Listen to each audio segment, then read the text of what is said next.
What's up, meta nerds? You guys voted and said that the next video you want is the Crab Droid. So let's get started.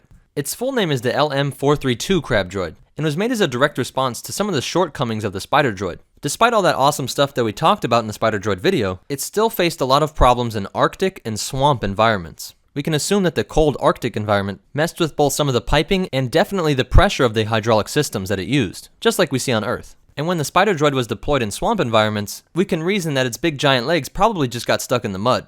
But our friends in the CIS definitely weren't going to just give up. Instead, they went back to the drawing board, and a whole bunch of different corporations tried to figure out what could be a solution to this problem. Tons of companies were involved, from the Trade Federation to the Hypercommunication Cartel, but eventually it was the Techno Union who would end up manufacturing this new solution, the Crab Droid. What's really cool is that there was actually 8 different sizes of Crab Droid, ranging all the way from little tiny espionage spy crabs, and all the way up to giant behemoth crab droids that could knock down enemy fortifications. But the ones that we're used to seeing in the Clone Wars TV shows and in the movies all fall in what was described as the mid-size range, also known as the heavy infantry series. But before I talk about the Crab Droid that we all know and love, I want to talk about 2 very rare versions of it, namely the Muckraker and the Gungan Wort Bubble Launcher. Remember how we said that this droid was developed in part because of the CIS's need for a droid that could survive in the mud? Well, the first Crab Droids to ever hit the battlefield were deployed during the Second Battle of Jabeam, and these Crab Droids had insulated vacuum pump systems in their foremost pincers. Also within these front pincers was a whole bunch of tubing that allowed this Crab Droid to suck up all the mud, but then it also had some spray nozzles on top of those pincers, which allowed it to shoot out the mud, serving a dual task of clearing out this battlefield of this pesky mud, while also sending it towards its enemies, and obscuring all kinds of vision and just creating havoc on the battlefield. This ability to soak up and shoot out mud is what gave this type of Crab Droid the nickname, the Muckraker. A super rare version of a larger Crab Droid had a piece of technology called a bubble wart projector, which was actually Gungan technology that the CIS used against Republic forces. It's a really strange weapon which kind of surrounds its enemy in an orange shield, which left you stuck in this until you could pop it from the outside. Using the Force, Anakin was able to do this in the 2003 Clone Wars TV show.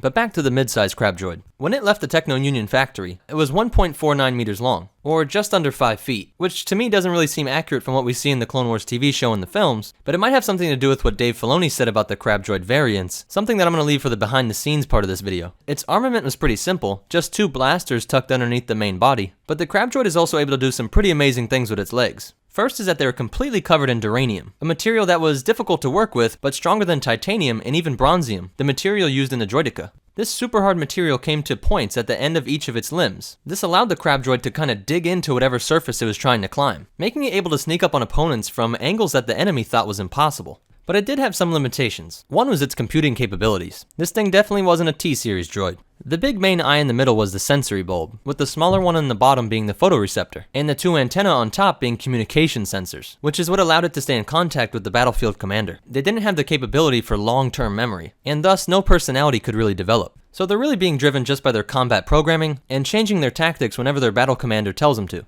Which is definitely not to say though that the Crab Droid was a pushover, as we see him giving plenty of trouble to a whole bunch of very skilled Jedi, most notably during the rescue mission at the Citadel. And by using their surprising speed and heavy weight, in close quarters they were actually able to rush into clone troopers and finishing them off with their blasters. Of course, they were susceptible to lightsabers, and with more experience with these Crab Droids, clone troopers realized that there were a whole bunch of blind spots in the Crab Droid that they could exploit. If you could be quick enough, and brave enough, to get past those big pincers up front, you could hop on the main body of the Crab Droid, doing a Star Wars rodeo, and if you took a couple shots into the back of its head, you could actually knock it out pretty quick. Now most of these were deactivated after Darth Vader's killing spree, which put an end to the Clone Wars, but there are a few that lived on.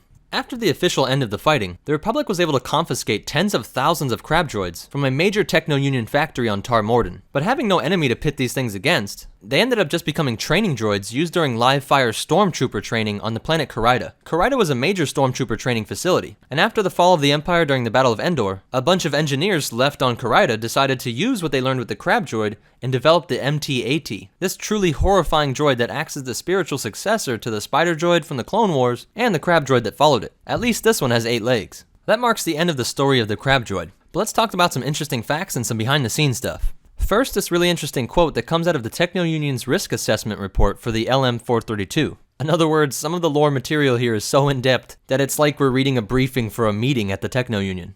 The quote says this: "Crab droids have a subpar targeting percentage, but deliver a profit of 48,000 credits per unit. They might not win the war, but they could save the Techno Union's fiscal quarter. I find this really interesting because it points out that the main motive for creating the Crab Droid was profit. I know that shouldn't be too surprising, but it's just interesting to see how they can outline complaints about it and plainly state that it really might not help out the war effort. Also, the design for the Crab Droid actually comes from some concept art for a droid tank. And if you've ever wondered why the Crab Droids in the Clone Wars TV show only have 4 legs, but the ones in the movie have 6, someone asked Dave Filoni this very same question. Let's listen to what he had to say. But Benjamin writes, why do the Crab Droids have 6 legs in the movies but only 4 in the show? Now that's... Ooh. Is that necessarily true? I wonder. There would be no... Stump the Filoni. There would be no intentional reason for that in the show, but I think that there might be a variant version of a Crab Droid.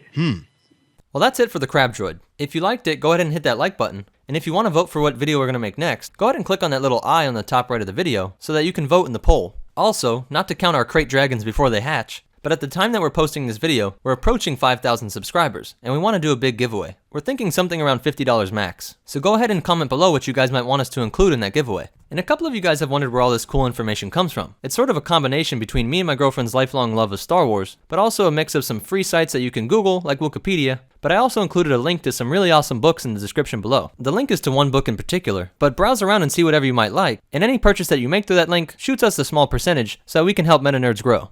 But most important of all, remember, the Force will be with you. Always. And now, some bloopers while you think about what you want to watch next. Mudraker. He's the crab that shoots the mud. Alright, back to work. Loki, stop running around the house. Well, that's it for the Clone Wars. What? And now, Christopher Walken pronounces Droidica. Bing, bang! I totally nailed it. What's so hard about that, Mr. Meta Nerds?